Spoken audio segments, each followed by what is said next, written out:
On the night of March 9, 1968, the Mekong Delta was a sheet of black glass. The river seemed to swallow the sky, its slow current reflecting only a few smeared distant stars and the occasional orange blink of artillery somewhere far inland. The air hung heavy and wet, thick with the sweet, sour smell of mud, diesel, and rotting vegetation. Out in that darkness, a single fiberglass hull cut a thin wake through the water. 31 feet of boat and a handful of men, pushing deeper into territory that most people only crossed in company strength or not at all. The boat was PBR-112, a patrol boat, river, PIBA, in the shorthand of the Brownwater Navy. Her twin GM diesel engines throbbed beneath the deck, driving water jets that hissed just below the surface, pushing her against the current of a narrow canal off the Cochin River. At the wheel stood boatswain's mate first class Daniel Dan Mercer, 24 years old, jaw clenched, eyes narrowed against the wind and the dark. Green smoke from his cigarette drifted somewhere over his shoulder, whipped away by the night breeze as he scanned the black banks for anything that did not belong. Mercer wore the river the way other men wore a uniform. His jungle jacket was sweat-darkened, sleeves rolled, life vest half-buckled and stained with old oil. A battered boonie hat shaded his eyes, the brim already stiff with salt. A grease pencil mark crossed the inside of his left wrist, where he'd written the grid coordinates of the night's route, as if he didn't already know every bend, every hidden sandbar, every village shadow by heart. Around him the crew of 112 moved with the ease of men who had long ago accepted that survival depended on doing the same small things right, over and over again. Up front at the bow, crouched behind the steel armor shield, gunner's mate second-class Red Hanley rode the twin-mounted .50 caliber Brownings like a chariot. His freckled face was dimly visible in the red light from the console, jaw working a wad of gum, fingers resting lightly on the butterfly triggers. Beside him, an M79 Grenadier kept his hands wrapped around the cold stock of the blooper, a bandolier of 40mm rounds draped across his chest. Aft by the engine housing, a wiry sailor named Torres manned the stern M60, its barrel pointed at the black wake. Amidships, the boat's engineman, Petty Officer Edmonds, listened to the music of the engines the way a surgeon listens to a heartbeat. Over their heads, a jungle canopy leaned inward, branches and vines forming a ragged tunnel where the river carved through the mangroves. Every few seconds, a branch scraped along the boat's gunwale, producing a low hiss like a whispered warning. The only other sounds were the diesel thrum, the occasional crackle of the PRC-25 radio, and the steady slap of water against fiberglass. Somewhere in that darkness, invisible but never truly absent, the Viet Cong watched, waited, and learned. The war at this point had settled into a vicious rhythm in the Delta. The big battles, Tet, Hue, Khe Sanh, drew headlines, but out here, the rivers were the real arteries of the conflict. The Viet Cong moved weapons, rice, and fighters along countless canals and streams, using sampans that hugged the banks and vanished under the leaves. To counter that, the U.S. Navy's River Patrol Force, Task Force 116, prowled the water at all hours, tiny boats carrying oversized firepower trying to choke off the flow. Ambushes were the tax the river charged for passage, claymore mines nailed to trees, B-40 rockets fired from muddy pits, AK bursts stitching the night. Most of the time, the boats operated in pairs or more, overlapping arcs of fire, shared radios, mutual rescue. But that night, a broken pump on the sister boat had forced PBR-112 to continue alone. The mission was simple on paper: patrol a stretch of the canal locals called the Leech Tail, check for traffic, and show the flag near a hamlet rumored to be storing rice for VC units. Mercer had argued, quietly but firmly, that they should wave off, return at first light with 2 boats and maybe an armored monitor. The canal was too narrow, he said. Too many blind bends, too much overhang. The kind of place the Viet Cong wrote about in their training manuals, a textbook kill zone where fire could come from 3 sides at once. But the orders from River Division 53 came back flat and unbending. Interdiction had to be continuous. Intelligence believed a major movement of supplies was underway. A gap of even a few hours could mean weapons and explosives slipping through to units that had already hit American and ARVN positions hard. So 112 went upriver, alone. On the radio, Mercer checked in with the command boat anchored miles back down the main river. Riverine 2-1. This is Riverine 112, entering canal segment Charlie at this time over. Roger 112. Came the answer, thin and distorted by distance. No known contacts in that sector. Be advised, last intel from MACV suggests increased logistics traffic on North Bank routes. Keep your eyes open. Mercer looked up at the dark wall of trees, pressing in on both sides, and gave the handset a humorless smile. Copy that. Eyes are open. He set the throttles to a steady, moderate speed, fast enough to avoid becoming a static target, slow enough to read the river. As they moved through the first long bend, he felt it, an old crawling sensation between the shoulder blades, the one that told him the river was too quiet. No distant bark of dogs, no faint glimmer of cooking fires through the trees, no fishermen's sampans pulled up along the mud, just darkness, waiting. The canal narrowed further, forcing Mercer to steer almost dead center in the channel to avoid submerged roots and mudbanks. Overhanging branches brushed the antenna tips, leaving beads of moisture that glowed briefly in the star shell of the sky before vanishing. Every few seconds, Hanley's silhouette shifted behind the 50s, the barrels tracking some imagined threat along the shoreline. Torres, aft, kept his eyes on the wake, but every so often his gaze flicked to the banks, as if expecting something to rise straight out of the water. "Skipper," Hanley called softly over his shoulder, voice just loud enough to carry. "Feels like we're driving into a damn letter opener." Mercer didn't answer at first. He adjusted the wheel slightly to avoid a cluster of floating debris, eyes never leaving the narrowing tunnel ahead. He had read the briefings on VC ambush tactics, fire from close range, within 50 meters if possible, hit with rockets first, then raking machine gun fire, then small arms to pick off anyone who moved. If they could blow the engines or kill the coxswain, the boat would drift helplessly, a burning target in the choke point. Escape depended on speed, shock, and having a plan when the first shots came. Finally, Mercer spoke, his voice calm, but edged with steel. "Hanley, you see anything, you don't wait for me. You light it up. Torres, aft sector's yours. Grenadier, have he and WP ready.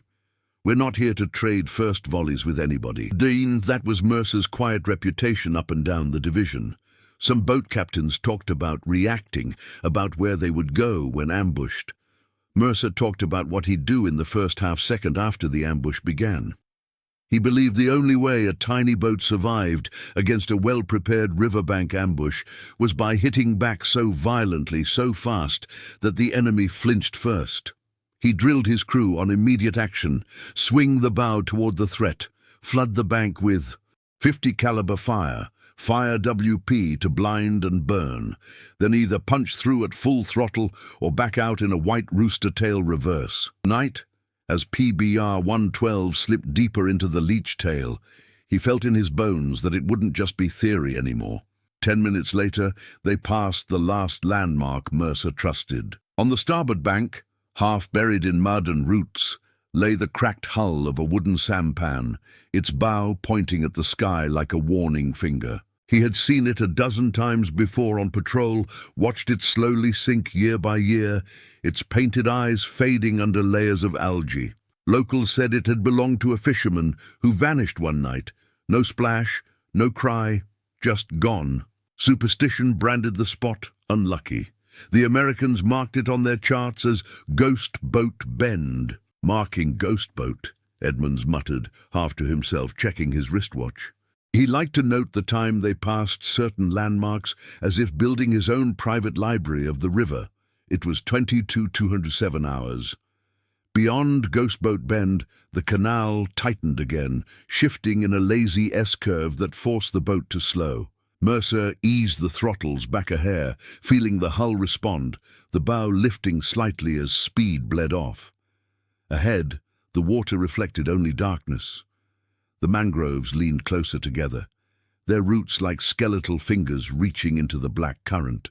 Somewhere above, an unseen bird shrieked once, then fell silent, as if the sound had been plugged. The crew talked less now. Even the small jokes dried up. Hanley's world shrank to the mudline at the water's edge, where a dozen kinds of hostile intent could hide. The stubby tube of a B-40, the dull shape of a directional mine, the unexpected outline of a man crouched behind a stump. Torres scanned the opposite bank, eyes tracing the silhouette of every tree. The grenadier's hand never left the M79's pistol grip, thumb resting near the barrel latch, ready to pop it open and slide in another round.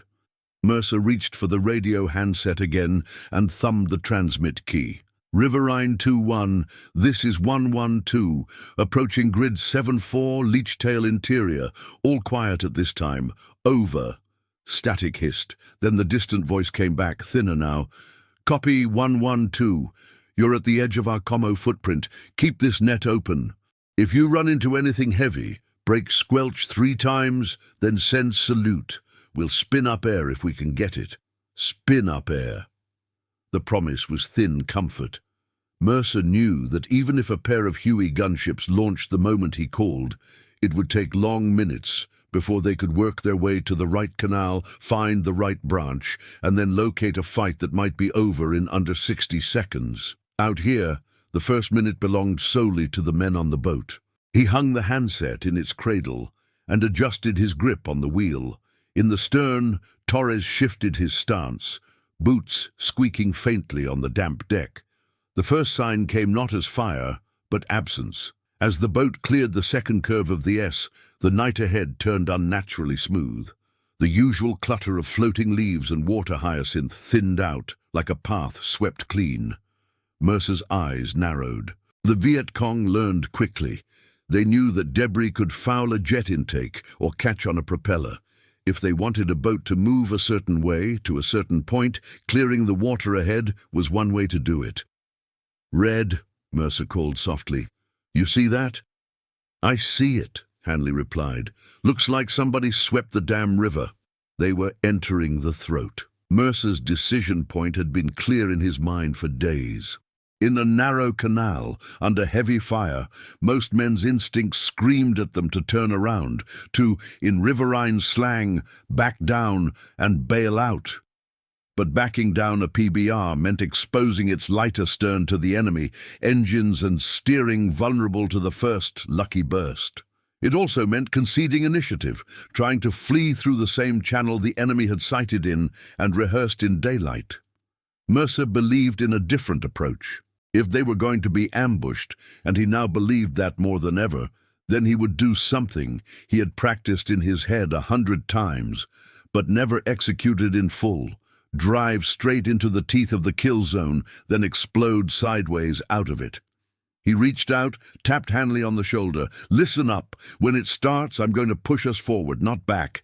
I'm going to swing the bow into the heaviest fire. You pour both 50s into it, constant. Grenadier, you walk WP along the bank, then he behind it. Torres, aft arc, opposite bank, anything that flashes, you cut it in half. Nobody waits for permission. You see muzzle, you kill it." Hanley looked back, eyes pale in the shadows. "We're going in?" "We're already in," Mercer said quietly. "We just haven't paid yet." The words had barely left his mouth when the river ahead lit up in white. A flare burst overhead, fired from somewhere in the tree line, hanging under a parachute that bloomed like a ghostly flower. Harsh magnesium light crashed down onto the canal, turning the water into a silver strip, razor-sharp against the black banks. Every leaf, every root, every ripple stood out in high relief. The crew threw up hands to shield their eyes. For an instant, the river looked almost beautiful. Then the world exploded. The first B-40 rocket came from the port bank. streaking out of a nest of reeds at barely 30 meters. The hiss of its motor was swallowed by the boom as it struck the water just off the bow, sending a dome of spray up over the boat. Shards of burning propellant rained down on the deck, hissing as they hit pooled water. Almost simultaneously, a second rocket darted out from the starboard bank, aimed not at the hull, but at the bow turret. Mercer's hand moved before thought. He slammed the wheel hard to starboard and shoved the port throttle forward, starboard back, pivoting the boat around its own center line.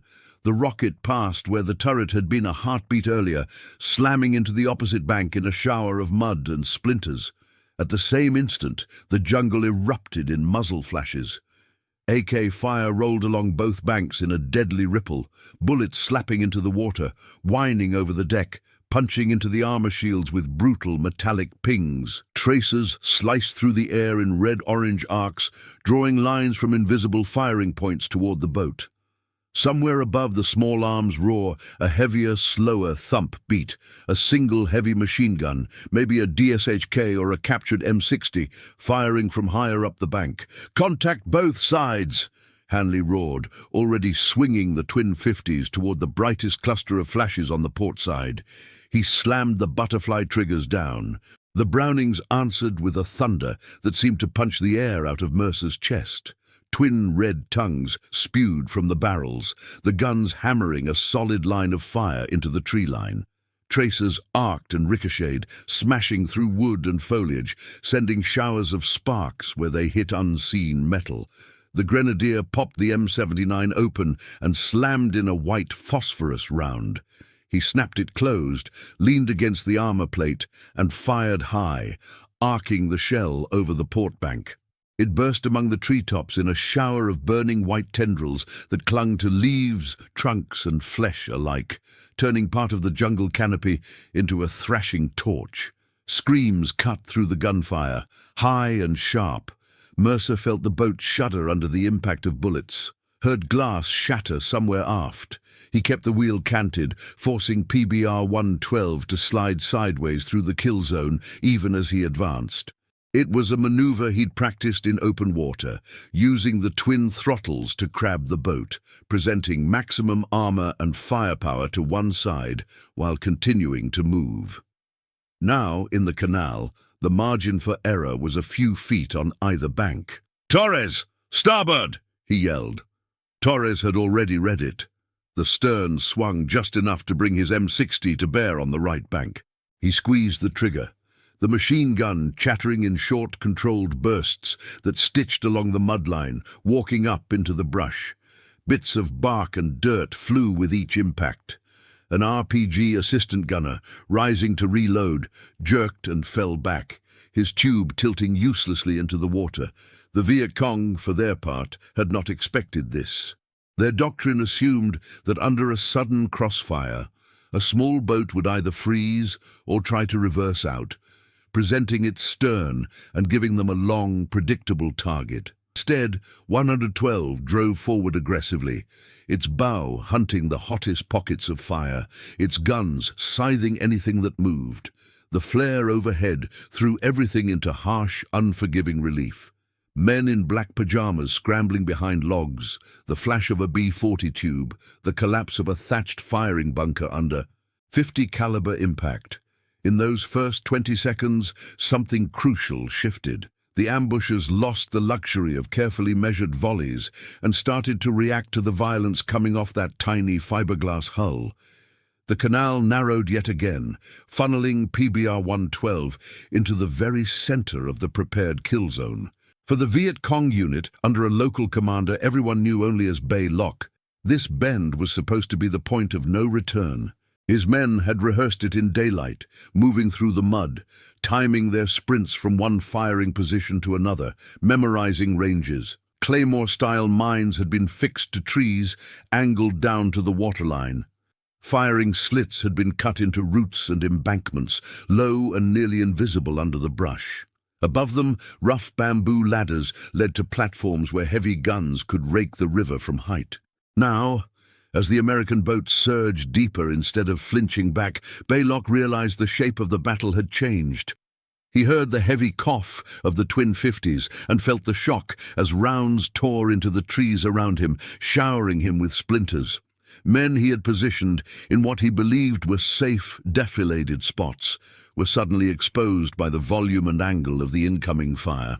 The flare he'd ordered, fired to blind the Americans, also lit his own positions like a stage. Still, the trap was in motion, and turning off an ambush was like trying to stop a falling boulder. Whistles blew along the bank. Men shouted moving orders in hoarse whispers. On his signal, the second line of B-40 teams rose from concealed pits further upstream, weapons already on their shoulders. On the boat, Mercer's world had shrunk to a violent tunnel framed by the armored windshield. Bullets slapped the glass, leaving white starbursts that slowly spread into cracks. He could feel every impact through the wheel and the deck under his boots. The air was a mix of cordite river mist and the caustic stink of white phosphorus burning in the treetops. He tasted metal on his tongue.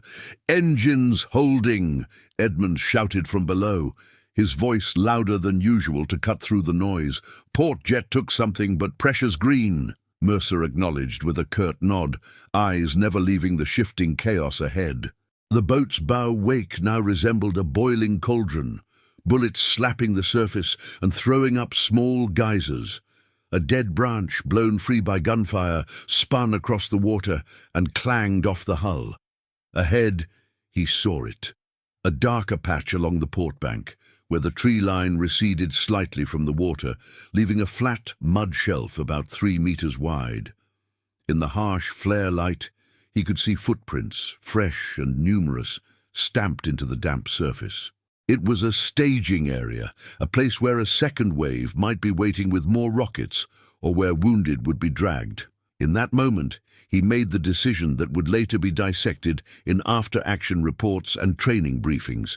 He aimed for it. "Hang on!" he yelled, voice raw. "We're cutting the bank!" He slammed both throttles forward and spun the wheel to port. The PBR lunged toward the left bank, spray flying high as the bow wake angled hard. For a heartbeat, it felt as if the boat would slam straight into the mud and ground itself under enemy guns. Instead, at the last second, he feathered the starboard throttle back and kicked the stern out, bringing the hull almost parallel to the bank at frighteningly close range. Close enough that Hanley could see individual leaves and the dark, startled eyes of a man half crouched behind a log. At that distance, the twin 50s were less a weapon and more a revelation of physics. Hanley's first burst at point-blank range ripped through brush, logs, bodies, and dirt as if they were paper. The heavy rounds carved a horizontal wound along the bank, trunks exploding into splinters, firing positions collapsing. One of Baylock's B-40 teams, caught as they rose to fire, vanished in a spray of mud and flame. The grenadier leaned around the armor plate, bracing himself against the violent movement of the boat, and sent another WP round into the bank just ahead of them. The shell detonated with a wet clapping sound, spilling tendrils of burning phosphorus along the mud and into the underbrush. Fire blossomed, white at the core, orange at the edges, devouring brush and men alike, rolling back into the trees like a cruel tide. "Jesus," Torres muttered, eyes wide, before turning back to his own world. On the starboard side, the enemy was not idle. AK fire raked across the deck again, this time from slightly elevated positions. A DSK heavy machine gun, mounted on a crude bamboo platform 6 meters up, opened up with a slow, hammering beat, its larger rounds punching through the air with the sound of tearing canvas. The first burst from the DSAK stitched across the rear half of the boat. A round took a chunk out of the stern armor, another slammed into the engine housing with a ring like a struck bell. A third grazed Torres's shoulder, spinning him sideways, his M60 swinging wild. He hit the deck hard, a strangled cry ripped from his throat. "I'm hit!" he gasped, clutching his upper arm, blood dark against his jungle greens. Mercer didn't have time to look back, but he heard Hanley between bursts bellow toward the aft deck. "Stay down, Torres! Grenadier, get on that 60!" The grenadier hesitated for only a fraction of a second, then slung the M79 and scrambled aft, low and fast, as rounds sparked and whined around him. He slid behind the M60, grabbed the hot pistol grip, and yanked the belt free from where it had jammed when Torres fell. With a grunt, he mashed the trigger, sending a stream of 7.62 millimeters back toward the right bank. He didn't bother hunting for the DSHK in the treetops. That was Hanley's problem, and the gunner knew it. Seeing the heavy tracers chopping into the deck, Hanley snapped the left 50 up into a higher angle and walked tracers across the suspected platform area. Leaves exploded. Something dark and heavy tumbled from the canopy, followed a moment later by a clattering of wood as the improvised platform gave way. The DSHK's tracers veered wildly and then disappeared. Still the fire kept coming. The Viet Cong line extended further upriver than Mercer had hoped. As 112 clawed along the bank, it was like moving along the face of a burning wall, every meter revealing new muzzle flashes. The ambush, he saw now in glimpses, was not a few squads but a deeply layered setup, likely a reinforced company with overlapping fields of fire. Bayonet patrol. Someone had once joked about PBR crews, implying they got closer to the enemy than any sailor ever should. Tonight, it felt too literal. The air began to change, too. The burning WP shells cooked off rounds in the underbrush and forced men from cover. But they also filled the canal with a shimmering, acrid haze. Mercer's eyes burned. He blinked hard, tears cutting white tracks through the grime on his cheeks. The flare overhead guttered as it sank lower, its parachute tangled in the upper branches. Shadows lengthened and twisted. In another 30 seconds, the world would drop back into darkness, and the fight would become a different animal entirely. "Skipper!" Edmonds shouted again from below. "Port jet's losing pressure. Something's in the intake." Mercer felt the change through his feet, a subtle lag when he pushed the throttle, a slight yaw that he had to correct with the wheel. The boat still moved, but it was like trying to sprint through waist-deep water now. If they bogged down in the middle of the kill zone, the ambush's second wave would tear them apart. He looked ahead and saw a narrow gap in the overhanging branches on the starboard side, a small side cut where another tiny canal or drainage ditch met the main channel. On the map, it had been a barely noticeable kink in the shoreline.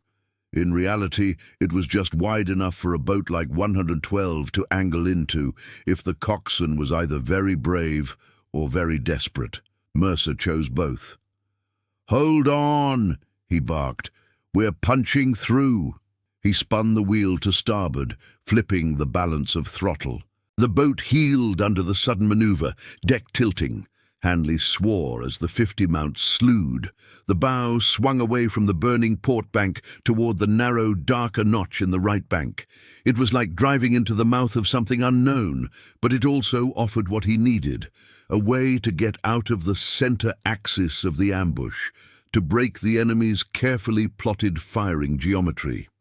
The Viet Cong, seeing the change, shifted fire to cut him off. AK tracers poured into the gap. A B-40 round streaked in low, skimming the surface. This time, there was no room to evade. It hit the water just feet off the starboard bow, the blast lifting the front of the boat, slamming water and shrapnel across the deck. Shards of wood and hot metal peppered the hull. One fragment sliced across Mercer's cheek, leaving a burning line of pain. For a moment, the boat seemed to hang, momentum arrested. Then the port jet bit again. Coughing but still alive, and 112 surged forward into the notch, scraping past roots and low branches that clawed at the hull. The change in angle threw off a dozen firing solutions along the main banks. For a few precious seconds, the volume of incoming fire dropped to almost nothing as the enemy adjusted. Mercer used those seconds like a man cashing his last chips. "Red, rake everything we're leaving behind," he ordered. "Make them duck." Hanley did not need telling twice. He slewed the bowguns back along the line they had just vacated, hosing down the original kill zone. Tracers carved whips of light across the water. The roar of the 50s was a physical thing, pressing against ears and chest.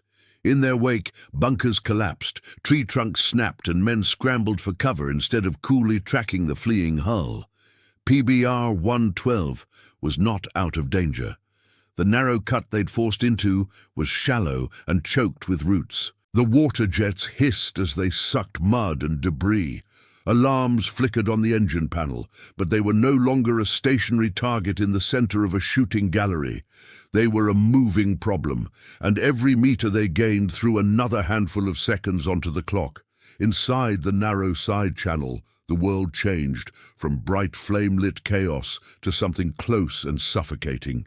The overhanging branches, thicker here than in the main canal, scraped along the boat's cabin and antennae with a raking sound, showering the deck with leaves and insects. The water was shallower, the smell of stagnant mud stronger.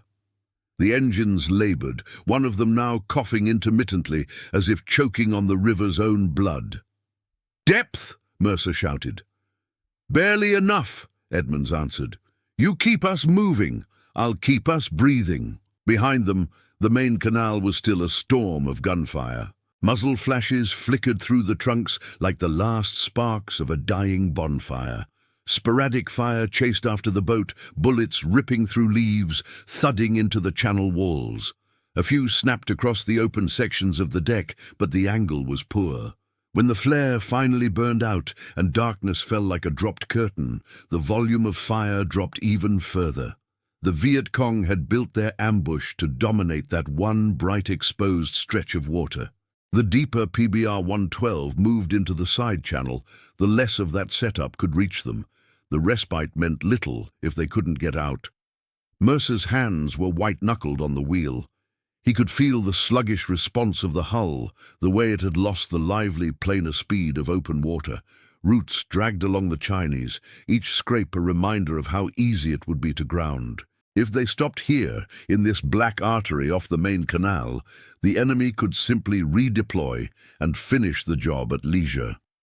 In the stern, Torres, pale and gritting his teeth, propped himself against the engine housing. Edmonds had slapped a field dressing over the groove the heavy round had torn through his upper arm. Blood still soaked through in a slowly spreading patch, but the flow had slowed. Torres refused to lie down. His left hand rested near the M60, though he could barely lift it. "Skipper," he called, voice rough, "you tell me when you need that pig. I'll make it talk." Mercer looked back, just for a heartbeat, and in that glance saw more than a wounded sailor. He saw the stubborn refusal that defined so many men in this strange, wet war, an unwillingness to relinquish even the illusion of control to anyone, enemy or fate. He nodded once. "You'll know when," he said. Ahead, the channel bent slightly, then widened just enough to give the boat a few meters of maneuvering room. Beyond that, in the darkness, Mercer could hear another sound over the laboring engines, the deeper, more open echo of the main river. If they could punch through another 100 meters of this muddy throat, they'd tumble out into broader water, where speed and distance would be their allies again. The Viet Cong were not going to gift them those 100 meters. Baylock, furious at seeing his carefully built kill zone punctured, had reacted quickly. He sent a squad scrambling through a narrow footpath that paralleled the side channel, their sandals slapping on hard-packed mud as they ran. Breathless and sweating, they emerged ahead of the boat at a place where the channel pinched and dipped low under a tangle of roots. There they set up a hasty blocking position, one B-40 team kneeling at the water's edge, a couple of riflemen braced behind trees, one man carrying a captured M60 he'd never expected to use like this. They were not as well sighted as the original kill zone, but they didn't need perfection. They only needed one good shot at a boat that had nowhere to turn. Mercer had no illusions about that. Every meter he advanced, he scanned the banks with a predator's focus, looking not for obvious threats, but for the breaks in the pattern. The place where branches moved wrong, where the silence felt heavy. His whole body had become an antenna, tuned to the smallest discrepancy.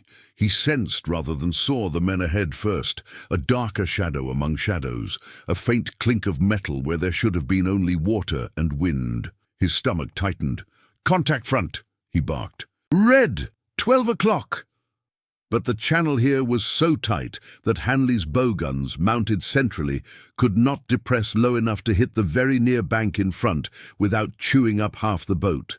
In the half-second, it took him to drag the barrels down. The B-40 man at the water's edge shouldered his tube and fired. Time slowed. The rocket's backblast washed over the firing team, flames licking at their clothes. The projectile streaked toward the boat, its motor a brief, furious hiss in the dark. In the limited space, there was no room for the elegant pivot maneuvers Mercer had used earlier. He could only jerk the wheel and hope. The rocket hit the bow armor at a shallow angle instead of the hull proper. The shaped charge detonated with a blinding flash and a concussive bang that smashed at ears and eyes. The bow shield buckled inward, bolts shearing, fragments spraying back like shrapnel. Hanley, caught behind it, took the blast like a punch from a giant. He was slammed onto his back, helmet flying, ears ringing, chest heaving painfully. For a second, it seemed as if the front third of the boat had simply disappeared into a cloud of smoke and dust. Then the night wind pushed the cloud aside, revealing the damage. The starboard side of the bow armor was torn and blackened, but the hull behind it held. The fiberglass showed scorch marks and a shallow crater, but no open wound. The river gods had tilted their hand just slightly in the boat's favor. Hanley, groaning, rolled to his side, coughed, and then pulled himself up with trembling arms. His right ear was bleeding, and his vision swam, but when his hands found the familiar cold of the 50s grips, something inside him clicked back into place. He slammed the butterfly triggers down, and the twin Brownings roared again, this time spitting fire directly into the blocking squad ahead. The B-40 gunner, still kneeling, vanished in the first burst, his body thrown backward into the roots. The captured M60 clattered from nerveless hands as its carrier dove for cover that no longer existed. Rounds tore through trunks, branches and men, sending chunks of wood and sprays of dark liquid into the air. The way ahead for the moment belonged to 112 again. "Torres!" Mercer shouted. "Rake the banks as we pass! Nobody shoots us in the back!" Torres, pale and sweating, used his uninjured arm to drag the M60 around. The muscles in his face stood out in sharp relief as he propped the weapon, braced it against his body, and squeezed the trigger. The gun bucked, sending a staccato line of fire across the right bank as they charged past the shattered blocking position. Spent casings poured across the deck, clinking and rolling underfoot.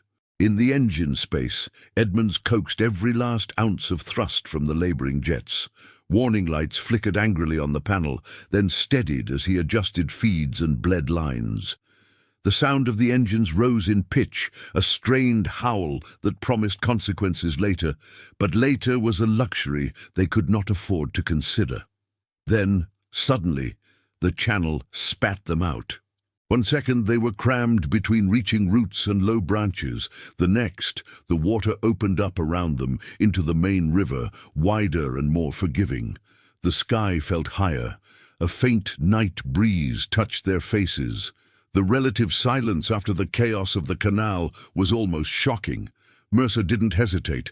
He swung the bow downstream, back toward the direction of their division anchorage, and rammed both throttles forward, ignoring the protests of the wounded port jet. The boat surged ahead, riding its own wake now, leaving the burning, confused ambush behind. Only when they'd put 500 meters between themselves and the mouth of the side channel did Mercer allow himself to reach for the radio. "Riverine 2-1, this is 112, he said, voice hoarse, wind whipping the words away even as he spoke. "We are in heavy contact, grid 7-5, Leech Tail. Ambush strength multiple squads, possible reinforced company, both banks B-40s and heavy machine gun. We engaged and broke contact, proceeding downstream with 1 WIA, boat damage significant but mobile. Request immediate air and reaction force for follow-up." "Over," Static crackled, then the command boat's voice snapped back, more urgent now. 11221. Copy, heavy contact, Leech Tail. Air assets are being scrambled. ETA approximately 10 mics. Reaction force from Monitor 4 and PBR 113 is spinning up. Can you mark the ambush site? Mercer looked back at the dark line of trees shrinking behind them, a faint orange glow marking where the WP still burned. He reached for a smoke grenade clipped to the cabin wall, pulled the pin with his teeth, and lobbed it high. It arced back, trailing a plume that would hang in the night. "Affirmative," he said, marking with smoke. "Be advised, kill zone is dense and layered. They're dug in. They expected more than one boat and they built for it." He paused, then added quietly, almost as an afterthought, "They didn't expect us to keep going." In the hours that followed, the Leech Tail Canal became a different kind of battlefield. By the time Monitor 4, a squat, heavily armored riverine vessel bristling with a 40mm cannon, 50s and a mortar, pushed its way into the main canal, the worst of the flames had died down. The air still held the stink of burned vegetation and chemical smoke. Bodies, some charred, some untouched but strangely still, lay along the banks among shattered trunks and collapsed fighting holes. Above the canal, circling at a cautious altitude, a pair of Huey gunships orbited, their miniguns and rockets pointing down into the tree line, eyes searching for any sign of movement. A flare or two hung lower now, casting a pale, sickly light instead of the harsh white glare of the initial ambush. The helicopter's crews, listening on the net, had heard the clipped, tense transmission from PBR 112 and the raw edge in Mercer's voice. They had expected to find a burned-out hull drifting in the canal, or at best a half-sunken wreck. Instead, they found a kill zone with only one set of tire-like wake marks carving through it, like the signature of a tiny, furious blade. When divers from the Monitor later inspected parts of the bank in daylight, they found evidence that confirmed what the swirling overhead picture suggested. At least 30 to 40 firing positions had been set up in interlocking patterns along a 300-meter stretch. Empty B-40 tubes lay near spent shell casings. Roughly built bunkers with overhead cover showed where machine guns had been mounted. In some places, the trunks of large trees were shredded at chest height, the bark stripped clean by the relentless hammering of 50 caliber fire. Among the wreckage, they also found signs of hasty retreat, blood trails leading deeper into the jungle, abandoned sandals, a conical hat with a bullet hole through it, a small, carefully wrapped packet containing personal letters in neat Vietnamese script spattered with mud. There were no friendly bodies. PBR 112 had taken one WIA. The rest of the casualties, by all available evidence, belonged to the unit that had believed it held every advantage. For Dan Mercer and his crew, the formal accounting of the ambush came later. Reports typed on thin paper, maps with red grease pencil lines, casualty estimates couched in restrained language. In the immediate aftermath, there were more basic concerns. Stop the bleeding, count the holes in the hull, check the engines, drink water with shaking hands. They brought 112 back to the division anchorage on the main river under her own power, though her wounded port jet protested with every turn. Under floodlights on the repair barge, mechanics and damage controlmen swarmed over her hull, running fingers along scorch marks, measuring the depth of craters with calipers, muttering soft curses when they saw how close some of them had come to punching through. The bow armor plate that had taken the B-40 hit was eventually removed and propped up against a stack of ammo crates like a trophy, a blackened, twisted slab of metal with a ragged hole that looked like the mouth of some furious animal. Word spread quickly up and down River Division 53. Within a day, the story of how a single PBR had driven straight through a multi-layered Viet Cong ambush and come out the other side under its own power had become something between a cautionary tale and a legend. Opinions differed, as they always did in war, Some officers praised Mercer's aggression and quick thinking, calling his maneuver through the side channel a textbook example of seizing initiative under fire. Others shook their heads and wondered, usually in quiet offices, whether punching deeper into a kill zone had been bravery or luck, dressed in courage's clothes. For the Vietnamese on the other side, the story travelled differently. Intelligence later picked up snatches of conversation from local villagers and ARVN informants who had friends or cousins in the guerrilla units that operated in the area. The ambush at Leech Tail, they said, had been planned for weeks. It was supposed to be a demonstration of strength, a signal to both the Americans and the villages that the river belonged to the Viet Cong at night. When the single patrol boat appeared, there had been laughter in the ranks. One boat was a gift, a chance to rehearse under live fire before bigger targets came. Instead, the night became a lesson. A PBR, smaller than some fishing boats, had driven straight into their teeth, turned their carefully constructed geometry of fire into a series of exposed flanks, and then carved its way out through a space they had not considered worth fortifying. In some of the stories that filtered back, men spoke with a kind of resentful respect of the American boat that did not know how to be afraid in the right direction. Mercer, for his part, never framed it in terms of legend. In the weeks after the ambush, when he was interviewed by higher-ups, debriefed by intelligence officers, and occasionally asked by new riverine crews to tell the story, he always emphasized the same things: the drills, the habit of pushing immediate action, the belief that speed and aggression were the only counter to a perfectly prepared trap. He talked about angles and arcs, about presenting armor instead of fiberglass, about using white phosphorus not just as a weapon, but as a way to change how the enemy could see and think. He also talked, when he was honest and the room was quiet, about luck, about the angle of that first B-40 that struck water instead of hull, about the second rocket that hit armor instead of the thin fiberglass just behind it, about the branch that might have fouled their jet but didn't. In war, he said, you did everything you could to stack the odds, but you never pretended you controlled the dice. In time, the formal recognition came. The after-action reports made their way up channels, where staff officers who had never seen the Leech Tail canal traced Mercer's path with clean fingers on crisp maps. Recommendations were typed and retyped. Eventually, a thin, official envelope found him in the ready room of a different anchorage, on a different day that smelled of diesel and rain. Inside was the citation for the Navy Cross.